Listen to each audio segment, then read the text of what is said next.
Welcome to the E-Commerce Momentum Podcast, where we focus on the people, the products, and the process of e-commerce selling today. Here's your host, Stephen Peterson. Welcome back to the E-Commerce Momentum Podcast. This is episode 22, Ryan Wateska. Ryan is a ferocious competitor. A give it all, put your nose to the grindstone, work so hard, outwork, do work, beat everyone. And yet, we spend most of the time in this segment talking about building blocks and really establishing a foundation on which to build your business. And I think it's one of the reasons that he's been so successful. So let's get into the podcast and hear how he talks about it. All right, welcome back to the E-Commerce Momentum Podcast. And tonight's special guest has been selling a lot longer than I would have guessed, because when you meet him, you would think he's maybe 22, 23. So obviously he's a little older than that. Ryan Wateska. Hey, welcome, Ryan. How's it going, buddy? Long time no talk. Yeah. Life is good. So, Ryan, I got you pegged at 21, 22, or 23 years old. You sure look like it. But you tell me you've been selling for over 10 years. Is that right? Yeah. Don't tell some of those websites this, but I definitely found a way to sell before I was legally allowed to get on those platforms. But you know what? It was a hell of a lot better than working in the mall or, washing cars. I got to tell you, my parents wanted me to definitely get into something, to make my money for myself. Product of two salesmen, that's just how it is. And so your parents are both salespeople? Yeah, they grew up with it. So it was feast or famine. I knew that growing up quite well. And you didn't go into that trade? Well, in a way, isn't this what we do, my man? Well, but you if there was one thing I would have pictured you, that you were a salesman before, even in college, you would have been one of those guys, the mega sellers who come and follow the hailstorms. Those guys can sell anything, and they make a gazillion dollars very quickly because they're so good at it. That wasn't you? Well, you got to learn the ropes, and it's all about the means and what you really want to get and what your goals are to accomplish. Man, whenever I was in school, I wanted to keep my scholarship. School's expensive, and I sold my way through that just to make ends meet. But at the same time, I was there to learn and get an education. I wasn't there necessarily to go for 2 semesters and then start a business right away. Yeah, some people can do that, but like you've seen with a lot of the other people you've had on your podcast, you got to baby step this one thing at a time. Get an expertise on something, then add something to it. And that's kind of what I've done over every year that I've done this, and it's been fairly successful to this point. It's a slow process. It's not necessarily an instant gratification. So there's our first nugget for tonight. It's almost foundational, right? That's what you're saying, is you're laying a building block in essence, right? Oh, yeah, it's an investment. You're not going to go necessarily and buy a ton of lottery tickets, and your odds are going to be astronomical. You're never going to get anywhere that way. But, you save and you start young and you build it, and you build it, you build it. Very quickly you realize after a certain amount of time, you got a lot of capital there. And that's where I think a lot of this foundational knowledge that you speak of, especially with anything on Amazon or e-commerce, that comes into play. So what was your degree? So I went to Texas Christian University, graduated in 2010 with majors in entrepreneurial management and business information systems, which is essentially e-commerce. I think, you and I have hung out a bunch of times, and what blows me away is your knowledge of the inner workings. I had Michael Flanagan's interview, and he's an IT guy. Great interview. He just knew everything. You have so much more of the business insider, and I can tell the technical. None of that intimidates you at all. Is that the degree? Does that really got you? Yeah, that knowledge. And back in the mid 2000s, they didn't really. Not a lot of schools offered management degrees with specifically to startups. We kind of were in a tech bubble, but everything just crashed, and we're trying to figure things out. And for some reason, this Purple School in Texas had one of the best, and so I went there just for that. And very quickly, I learned that you can get a degree in management or a specific part of management, startups, entrepreneurship, but you need to back end that with finance maybe or accounting like what you've done. And you've seen a lot of people on your podcast specifically that they have a trait, but they always like to bookend it with at least 1 or 2 other things, and it rounds them out as a really good player in this business. For me, that was the e-commerce side, the business information side. And I'm telling you, it works perfectly today with how Amazon or many of these other technical companies start. Amazon is a ones and zeros company. Their competition right now is Google. is a Netflix, is the next frontier type of a thing. They're so far ahead of that. The reason why they built this fulfillment network is they need people like you and I to be successful. They need people to supply them with the products, to supply them with the end demand. Their consumers are people that have to eat, breathe, go to the bathroom.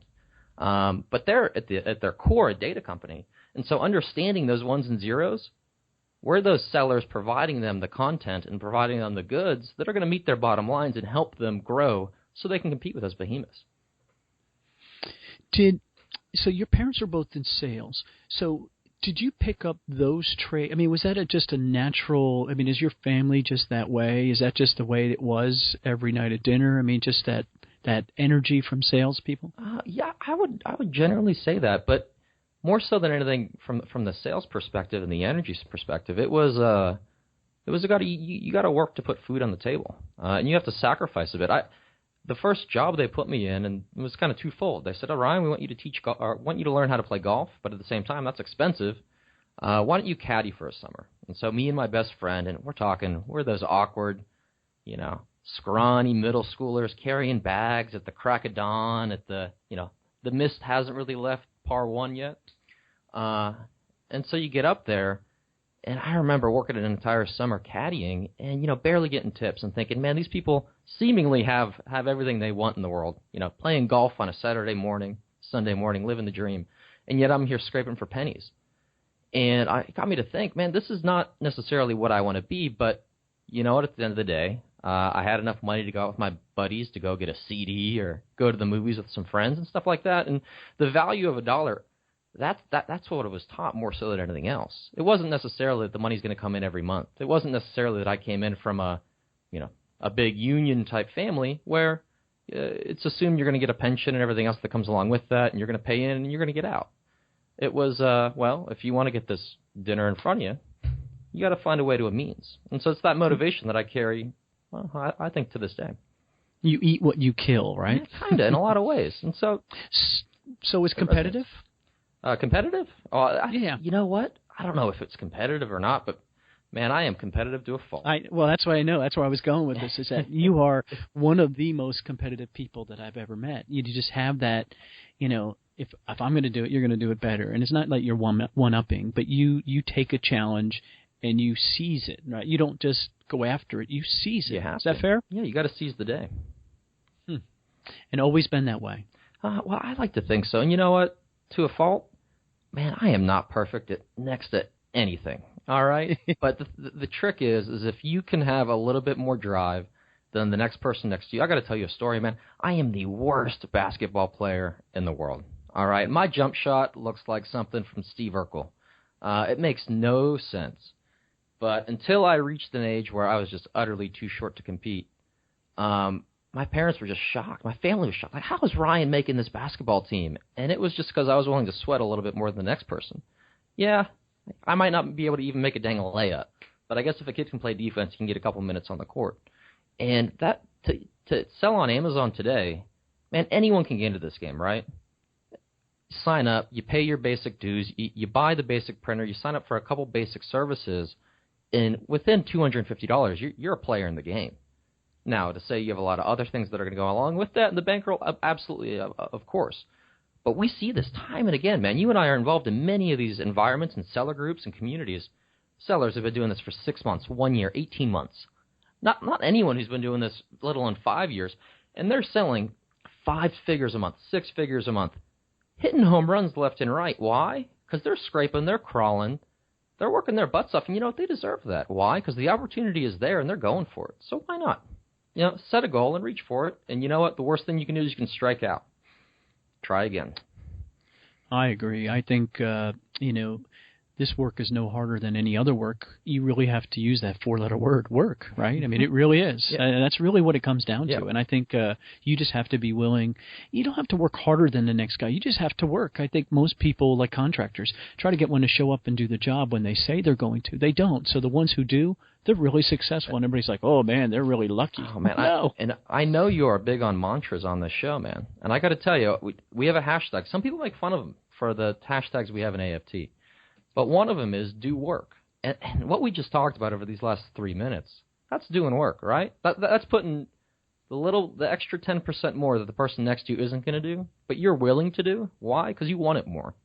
And that's doing work. And to me, if you can do a little bit more work than the next guy, well, then you're going to win more often than you're going to end up at the short end of the stick. Well, you know what? You mentioned AFT, and so what I'm going to do is I'm going to take us to break, and when we come back, I want to talk about AFT because I've been a member a long time, and I want to talk about what it's, what really it is, more so than just a sourcing group. So let's go to break, and when we come back, we'll talk about it. Today's podcast is brought to you by Seller Essentials, essential business solution for online sellers. Whether you sell general merchandise on Amazon or eBay, private label your own product, or if your focus is selling books, wholesale products, or liquidation lots, let Seller Essentials be your online resource for all things e-commerce. Essential resources, essential solutions, Seller Essentials, the Internet's premier venue for online professional. Visit selleressentials.com for more information. That's selleressentials.com.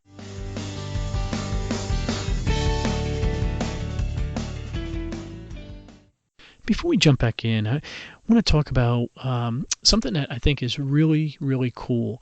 And I think some people will be approaching this point in their business where, there is a law of diminishing returns. There's only so much money you need to make. There's only so much effort that you really should give. You might want to give more, you might want to give less, but there's an effort that you should give. I think Ryan has figured it out. And we talk about chasing dollars, but really chasing profitable dollars, and what a better idea that is, and how scaling back sometimes really helps you move forward. And I love this line about doing 55 in a 60 zone. How many of us do that? We're always going 95 in that 60. He says, hey, wait, slow down and go 55. So let's get into the podcast. All right, we're back, and we're talking with Ryan Wateska, and Ryan is a mega seller. I don't care what anybody says. He is a mega seller for a single individual. Does have a warehouse, does a contract with some help here and there, but he is a true hustler. I mean, is that fair? I mean, you're not offended by that term, are you? You know what? Anytime you can get grouped in with someone or a word that means people are working their butts off, hey, that's probably a good thing. It is, and what when I look at the group is called Amazing Flips and Tips, AFT for short, and when I look in the group, the analytical, common sense approach to this business is so forward thinking. I just don't think a lot of the groups, and I'm in a lot of them, and I'm not selling them short, it's just a different thought process. For example, there's an example out there, I guess yesterday or day before, and they were talking about, hey, set your alerts on this and that because this is what's likely to happen. This is what happened last year and blah, blah, blah, blah, blah. Mm-hmm. Most people are just thinking about, hey, I got to get these boxes shipped from my garage and get them into the warehouse. You guys aren't thinking that way, yet you have this, you're being inundated with product every day, right? Just like everybody else. Yeah, absolutely. But yet you still have the time, space, capacity to start thinking that way. Where's that come from?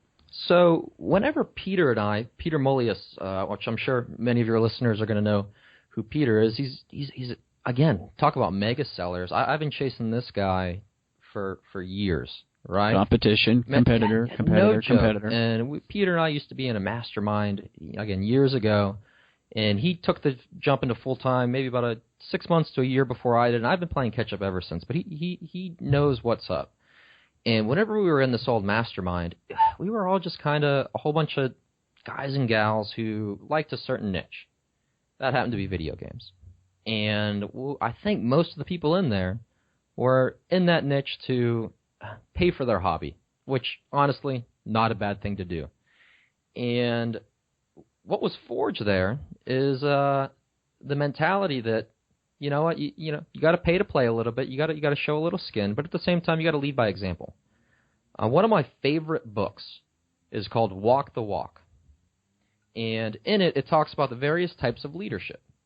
And one thing I noticed, and I am late to this Facebook community game or online community game. You have guys like Bob Wiley starting these groups up on Yahoo, getting literally thousands of members on forums discussing all this, and I had no idea this was going on. And Peter sent me some messages, and he's like, man, you gotta start getting involved here.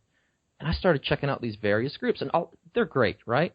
And would you agree that there is a group for pretty much every seller, no matter what level you are, on Facebook? Yeah, and there is, and it's really important for people to get in at the level that they're at. Definitely. Or maybe a little bit higher than where they're at. Don't jump into the biggest group. Don't jump into the teeny groups. You got to find that one and go maybe a little bit above you so you're reaching. But it's very important. That's vital. To me, I saw these groups, and they kind of fell into 4 different categories. And in this book, Walk the Walk, it describes the 4 types of leadership that the author believes.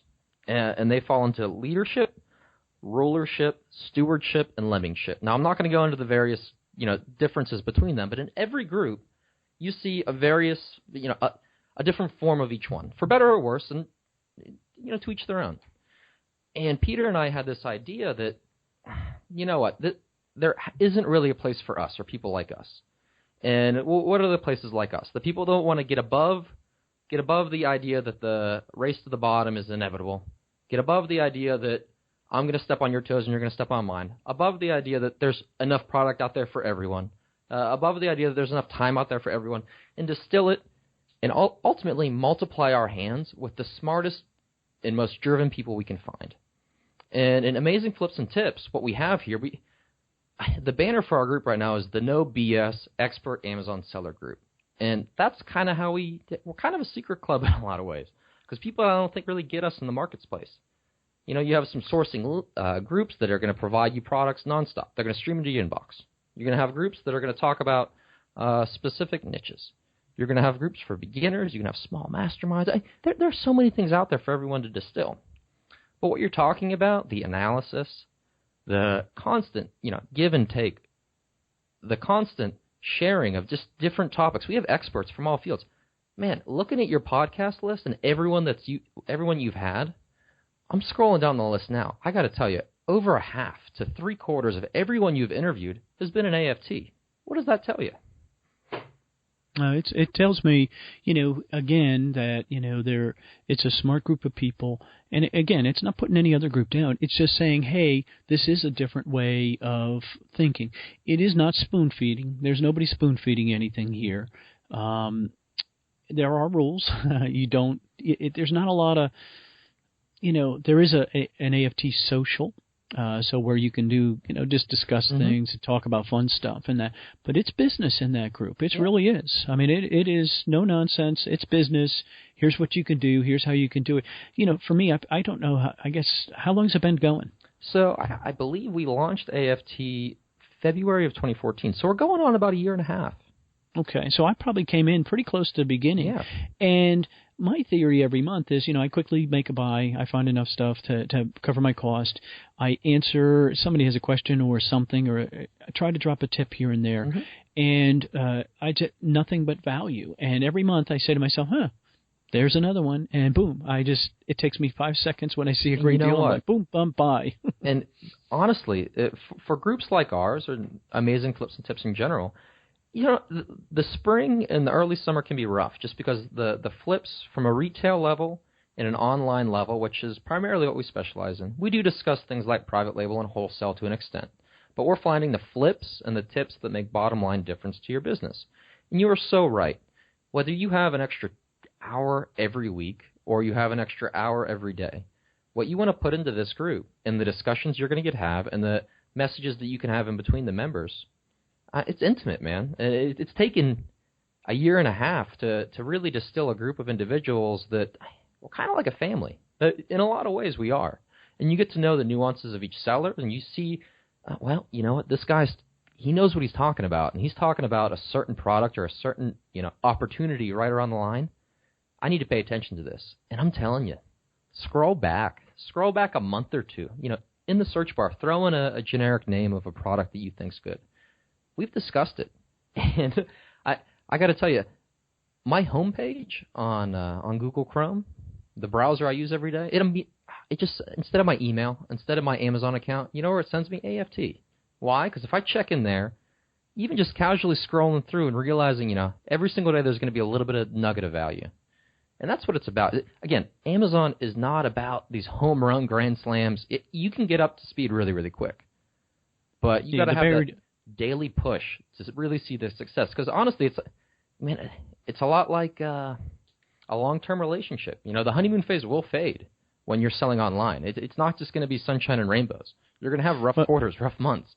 I think you're right. There is a very low barrier to entry. It's a very low barrier to entry, and people get in, they find a great deal. Let's go back and look at Frozen, right? Yeah. Everybody made a ton of money selling Frozen stuff. It was easy. I mean, you just walk in somewhere, boom, you're there, and you'd sell it. Man, once that got locked up and closed, all these people were like, wait, my stuff's not selling. What do I do? What do I do? I bought it at full retail, and it's not selling. Now, you guys, are you much into stacking, discount gift cards and all other kinds of tools for things like that? Is that been a part of your business? There are so many things you can slice this up. For me, fast is slow and slow is fast. So to say that I'm going to – now, I've tried this. Honestly, today, I visited the Raise Marketplace, actually last week. Had an order cancel. I mean, I'm buying. If I'm going to go on to Raise, I'm going to spend over several $1,000s in gift cards if I'm going to do that.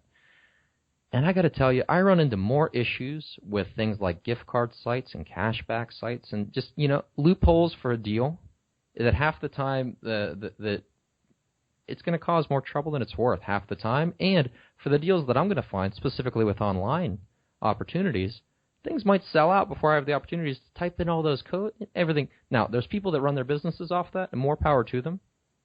For me, I got to tell you, I think I'm stepping away more and more from the gift cards and the benefits and all those other things. I want to keep it simple. And the simpler I make things, the less opportunities for there to be failures. And for me, if I'm batting better than better than my competition, I'm probably winning at the end of the day.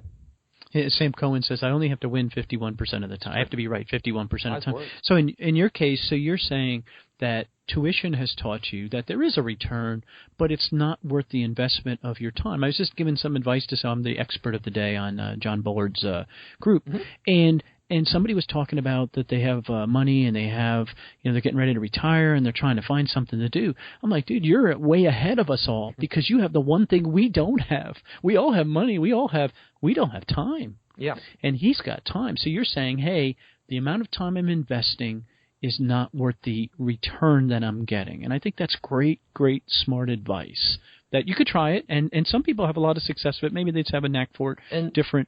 Go ahead. And that is so true because what my expertise is may not be your expertise, and my expertise may not be duplicated across a group of 100-plus individuals.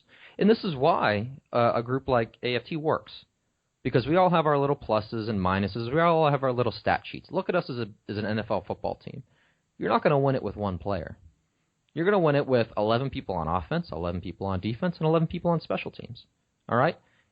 It's that whole cog, and you have to multiply your hands in this business. You can't do it. You can do this alone, and honestly, I envy the people that have a full-time job and they're killing it and having a great 40-hour work week. That's fine. But with those extra 10 hours, if you can multiply your hands and use the resources available to you, heck, listen to this podcast. I don't care what you're doing. If people are tuning in and if they're shopping or going to bed or brushing their teeth or walking around town, going on a jog, they're multiplying their hands because they're learning and multitasking in a very easy way. And so with everything you do with Amazon, figure out a way to multiply your hands. And you know what? You're going to be a heck of a lot better off than the next person down the line. It's so true. It's absolutely true. So when did you, looking backwards, right, was there a point, because the goal of this podcast is to help people move forward. And I always say that, selling 100 items on Amazon is easy. Mm-hmm. Selling 100 items on eBay, not easy. But 100 items on Amazon is easy. Selling $10,000 to $20,000 a month is easy. It's getting past that point because you can't live on that, when you think about the margins and stuff. You got to get up to that, I don't want to call it next level. You got to get past that point of stuck and then all of a sudden things start to click. When was that point for you looking back? I mean, was there something that kind of all of a sudden – you're like, oh, wait a second, supply, demand. I mean, what was it can you pinpoint something? For me, it's a cost of living game. So whenever I decided to go full-time with this, it was very out of my control. I was working for a great investment group. They had 6 or maybe even 10 different companies, and I wore different hats. I had very few bosses, and for a young guy, I had a lot of responsibility. It was great, but they lost all their funding. And I was stuck. I just tried to do the smart things with someone who had a good job, buying a house, buying a car, paying off debt, simple stuff, right? But when you lose your main income source, you're kind of screwed. But you know what? I thankfully had the ability that I had a lot of stock, and I had to inventory. I should call it inventory, not necessarily stock. You have to sell it off. And so for me, I live in DFW, Dallas-Fort Worth area, North Texas, and I realized my cost of living, I had to make up for whatever I was making before in a full-time income. Now, is this different for someone who's living in Los Angeles, California? Is it different from someone living in Jacksonville, Florida? We're all different. But if you can figure out where you're at, you need to figure out on almost like a balance sheet level, what are your costs every month? Okay, let's figure out how big of a shovel you need to pay those costs and then put in some savings in between. Now, people pay for this business many different ways. At the end of the day, sales are indicative of how much money you're making most of the time. Now, I found that most people, and this is a big one, most people need to be doing at least $250,000 in sales. Now, I know margins change and the, revenues kind of, things are a little bit different depending on what you sell, absolutely. But about $250,000 in sales, you're beginning to consider a full-time income, a very sparsely fed part-time income. And then from there, you can graduate that to see, where your levels get. I also know that once you hit maybe $5 million or so, you're chasing dimes in a lot of ways, especially if you're, if you're doing the wholesale market, if you're doing the retail market, sourcing from those various levels. It's tough. And so there's an in-between there that you can do really, really well on and scale it to a point where you're living well, you're saving, and you're being smart with it. But to say that anyone selling less than $250,000, regardless of your margins, assuming you're doing decent, no worse than 20%, it's tough to tell someone that just sold $50,000 in a Q4 that they're ready to take that plunge. It'd be tough. But people have done it. So it's all about that determination at the end of the day. Yeah, I think that you're right on. It's that 20,000, that's 240, that's 250, right? That's that challenging number and getting past that. So. I mean, it's that if you're taking home 20% of that at the end of the day, I know there's a lot more that goes into it, but you're pulling in 50,000. All right? Most people can survive. I know people have big families. A lot of people might have some debt. A lot of people have expenses that we can't necessarily account for, just, you and I talking.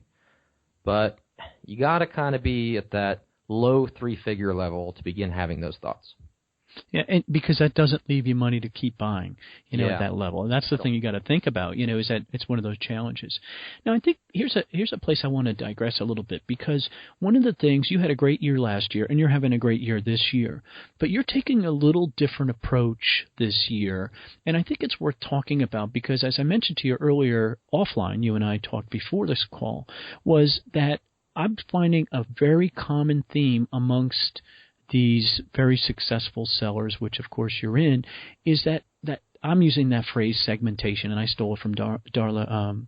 Mm-hmm. And it just putting your life in segments, not balance, segments, mm-hmm. where you're putting time. You just got married, right? I did. And so that was a pretty big segment of your life, and you're at that age where apparently a lot of your friends are getting married, right? Mm-hmm. So let's just talk about that change, because you described to me, you recognize something. So I think it's worth talking about. Oh, yeah. So what we spoke about maybe earlier in the segment, just the competitive drive.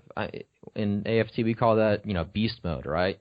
Just like that lust, that bloodthirsty growl that you want to get that next sale. Bob Wiley says you got to feed the beast. That's beast mode. But at a certain point, it becomes a little unhealthy if you become obsessed with it. But to that end, no one would be listening to this podcast. No one would be getting involved as they are if they didn't necessarily, touch that and kind of like it a little bit. And for what I sell and how I sell, man, I'm going to work my butt off. I lose like 10 or 15 pounds every December. It's crazy. Makes no sense. I know it going in, but it happens regardless.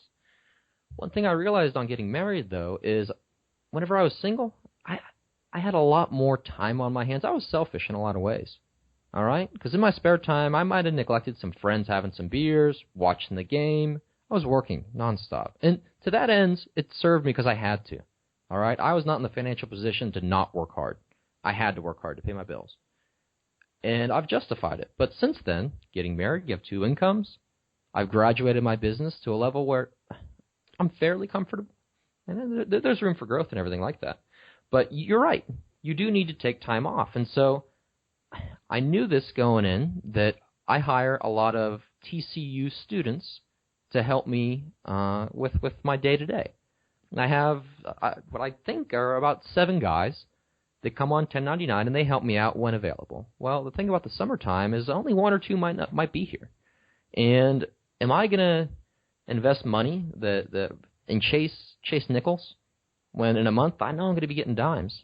You know what? I'm going to go through. I'm going to do my organizing now. I'm going to make sure my taxes are spot on. I'm going to make sure my warehouse is in order. I'm going to plan my next Q4. And you know what? You know what I did this past month?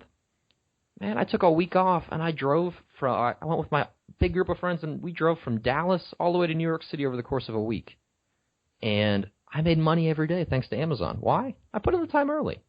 And with this business, you can work 2 days a week, work your butt off 2 days a week, and you know what? You take the next 3 off. Now, are you going to hit the numbers you might in Q4? Questionable. But at the same time, you're getting that work-life balance. Man, you know and I know we're going to have to work our butts off October, November, December. So why not save up some of that gas for then and enjoy now? You know, going on a couple of trips. I'm about to go to Kansas City for a weekend. We're going to Louisville for another weekend. I have other side projects going on, man. Now is the time to kind of take it, and you could be selling a lot of money any month out of the year. I would implore everyone, find 1 month that works for you. For me, it's August. Man, for you, it might be March. Who knows? But take 1 month out of the year and take more time for yourself than your business, because you're going to come back recharged and rejuvenated and really wanting to get after it when you do get back. Oh, that's a great line. You just gave me my great golden nugget right there. You know, take more time for yourself than your business. And I drew a blank on her last name for a second there. Darla Flack talked about that segmentation. In the summer, she knows it's going to be slow. Guess what? That's the time to take off. That's when your body needs to be slow. That's when you need to. She's like, I'm going to be curled up in the winter. We live up north, and it's going to snow. It's going to be miserable here. Guess what? That's the time I'm not going outside. Mm-hmm. But in the summer, I'm out. So I just love it. I think that is such great advice. And this is really interesting coming from somebody like you who is so competitive. That's a very mature thing to be. You know, it's a mature business move, because that recharging, that recognizing, and the other thing, quite frankly, is you're building up cash. So you're going to be in a big position to pounce on opportunity, getting ready to turn that inventory in that fourth quarter, because you know it's double, triple sales, and you're just going to be in a great position because you're going to be able to buy a lot of quick inventory and turn it. I just love it. It's great advice. One thing I've learned in the past few years is I ran, and we've done 1K 100-day challenges, which you either have to sell at least $1,000 a day for 100 days, or buy $1,000 a day for 100 days. And I've done this in the past, and I ran out of cash at certain points, and I'm kicking myself, thinking, man, my balance sheet says I'm making money, but where's all my dang money? And it's an inventory. And the thing is, if you don't have that cash available to pool when you need to pool it, all right, you're going to miss your target. So you need to have cash on hand. And while I love investing and I love the fast flips and I love, rolling that money every month, sometimes it's better to, okay, I'm going to let those nickels lie because I know quarters are on the horizon. Yeah, buying is fun. I mean, that's let's face it, that's one of the best parts. But the better part is buying and then watching it sell really, really, really fast. Yeah. It's like, wow. I mean, it's almost like instant gratification. You bought it and it sold like instantly. And I just think that's a great observation. So, you mentioned a book, and I'm gonna I'll have a link to it in Walk the Walk, and I just wrote it down: the leadership, the rulership, the stewardship, and lemmingship. So tell us any other books or podcasts that you're listening to that you think that our listeners could benefit from. Oh, yeah, definitely. Okay, so that to me, man, I'm looking over. I'll tell you once a month I will allow myself to go off the edge and go to the dark side. Do you know what I'm talking about when I talk about the dark side. Oh, don't be telling me about some gray book or something. Oh, man, that's what you think, all right? Well, that to me is going to a thrift store. Right. You still have that in you. You still can't get rid of that. Once a month, I'll allow, because I know it's just going to sit here, and it's silly. I know it's silly. Either way. But I'll be honest. I'm looking over in my office now, over to my shelf, all right? Bottom 2 shelves have necessary stuff I need for my daily operations. The top 2 shelves are mementos for some trips I've gone on and some automotive things. In the middle is just a wealth of business books, leadership books, e-commerce books, and just things to live by, right? And I got to tell you, you know where I got almost, I would say 95% of those books? Obviously, the thrift store. $1 at a thrift store. Man, the amount of intelligence that people decide to donate, it's just silly. But I got to tell you, if you are going to thrift stores, if you are, scanning anything, if you are, look for just read the sidewalls, okay? And if something looks interesting to you and it costs $1, the opportunity cost, heck, read a first chapter, read a second chapter, and if it stinks, throw it away. Redonate it, sell it, make some money on it. But there are some great knowledge all out there for $1 or $2. And you know what? I let this come to me. All right? I'm not one of these people that's going to go actively. I don't seek every question, the answer to every question. I'll kind of let them bring themselves up to me. And so in these books, man, there's so much good stuff, it's not even funny. But the best one I've ever found is Walk the Walk by Alan Deutschman. It's great. Simple. It's a leadership book. It's not a selling book, but it's going to change your mentality, especially in the seller space. Because I, as a seller, if I'm gonna have a group like Amazing Flips and Tips, I have to lead by example. All right, and look at your friends you have, or people that you associate with work, or in business, or in church, or people in your own family. Who do you look up to? Why do you look up to them? Well, it has to be some trait or some story about them, or how they carry themselves. In some way or another, you keep the friends you do because they walk a certain walk, and you respect them for it. And to me, Walk the Walk is a great book. So I got to recommend that. I'll end it with there. With podcasts, man, I mean, I'd be remiss to not say that if I'm ever short on podcasts, I'm just going to immediately go to the Deborah Conrad's Thrifting for Profit, because she's got dozens of episodes, and they're all good. Oh, you can listen to 3 or 4, 5, 6, 7, 8, 9, 10 times, and you're not going to get the info. For me right now, man, it's about to be fall. It's football season. In AFT, we're running the AFT Fantasy Football League. We like to have some fun. We're pretty serious. All right, we like to flip it good, and we like to, be great. But right now, we're having some fun. So I am knee deep in fantasy football podcasts as I'm doing my day to day. The stuff that I can tune out. It's either listen to music or listen to podcasts. I'm a podcast guy. So to me, I'm listening to some fantasy football podcasts, but you got to let loose somehow. And I'm not going to waste 4 hours in front of a TV every night. Maybe on the weekends watching the ball games, of course. But that's how I want to unwind. I find these podcasts that are kind of fun to listen to. And, man, just throw fantasy football in there, and you'll have like 40, 50 things come up, and I think they're all good. And it's very healthy, too, and I think it is. I think it's a great outlet, right? Yeah, I'll have Netflix sometimes going. I'm in my warehouse early in the morning, and I don't know what I'm watching. I don't really watch it. I just want to have it in the background. You got to have fun with it. Yeah, I mean, even I agree. Doing a podcast like this, let's have fun. Let's talk about it. I mean, I got to tell you this. What we do is interesting. It is not weird. It is not strange. The more you open yourself up and you tell other people what you do, just in casual conversation, people will find you interesting, and you'll find new ways to go about your business, and it's a cool thing, especially if they can tell you're having fun with it. But if you're treating it like a 9-to-5, day-to-day, a struggle, well, then you know what? It might not be for you. It's not for everyone. But if you can, you're right. Have fun with it. Put on your Netflix. Hey, if you're into listening to NSYNC in the background and you're in your office and it's only you, no one's going to point a finger and laugh at you because you're just you got to do you. I love NSYNC. You mean people don't?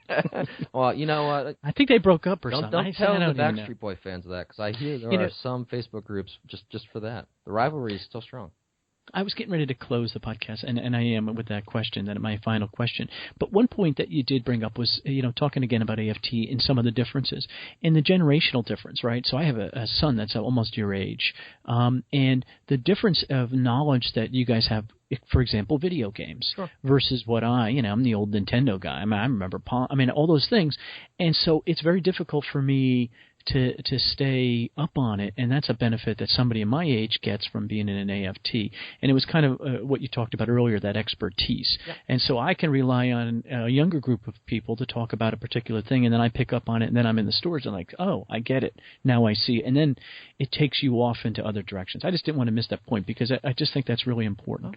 Oh, okay, so the goal of the podcast is to help people move forward. Past that point, we already talked about that $20,000 a month or what have you. So I'm looking for a meaningful process improvement, something that, a tip, a trick, something that people can go and put in their business tomorrow that they could just take and get, not to next level. I don't like that phrase, but just to move them forward past stuck. Okay. I got two for you. Okay? Okay. So what Amazon sellers in particular, because this is what I do, all right, I'm all in, all eggs in one basket. You have to always keep exploring, and eventually you're going to get good. And you're right, you might never understand video games, but someone else will. So whenever you hit your plateau with whatever that might be, let's just call it shoes, and you're real good at it, you're making $75,000 in sales a month, you're rocking, it's going to be really, really hard for you to really increase that, much more. Let's just say for that. Once you hit a plateau, that is a functioning cog in that flywheel. You let that one roll. Now's the time to bring in the next one, okay? So as soon as you level up your expertise, instead of trying to break through some glass ceiling you have a lot of trouble with, okay, go horizontal. Find your next thing that you can level up to that expertise. And as you go, outsource what you don't like. All right. If it annoys you, it takes you too much time. If it's something that you regret doing this in your business, you probably can pay someone for it. For me, I don't really like fulfilling merchant fulfilled orders anymore. I can't stand it. So what do? I have someone do that for me. I don't really like filling FBA boxes anymore. I have someone do that for me. Now, do you have to pay for that? Do I have to make the margins to make that ends meet? Yes. But ultimately, it'll graduate you, and it'll create your business. It'll grow for it organically, and to you, it's not work at all because you think oh my God, why am I not at 80,000 this month? Why have I plateaued? Well, thankfully, you have about 24 categories on Amazon, where you got to plateau in a lot of different categories before you're necessarily, out of swings. Okay, and then my second point is go 55 and a 60.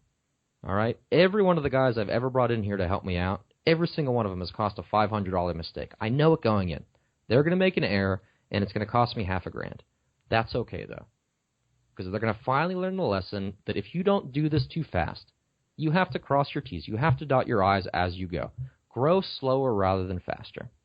I believe Andy mentioned this in pretty much your very first podcast, and he said, you got to take your baby steps, and that rings so true. It is so easy to see that next dollar sign in your Amazon reports, and it's so easy to pull down and think, man, I am just $2,000 away from my next big home run. Well, what are you forgetting about on the side to get there? There's an opportunity cost to everything you do.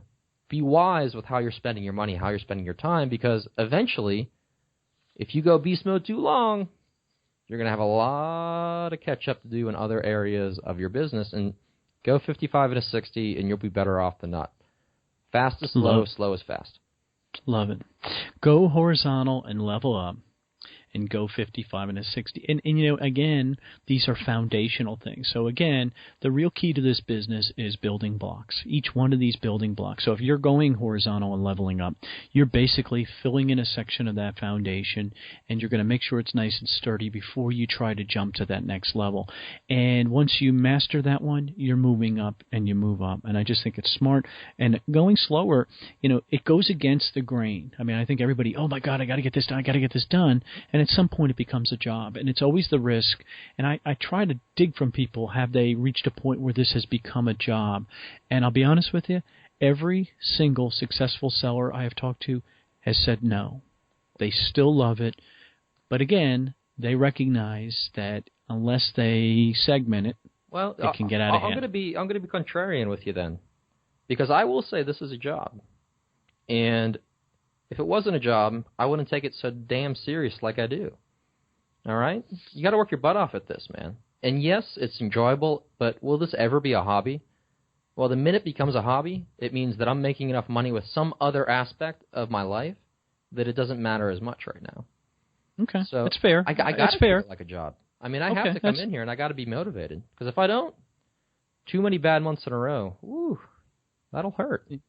I think my interpretation of a job is the old 9 to 5, or hate going to work, that kind of job. But I get what you're saying. You're absolutely right. You do have to take it serious. So that is great, Ryan. How can our listeners find out more about what you're doing? Find out about AFT and so groups? We've done a whole bunch of Spreecasts in the past, some Google Hangouts. We have a couple interesting things going on. The website for AFT, Amazing Flips and Tips, like we discussed earlier, is flipsandtips.com. You can read up a little bit more about AFT there.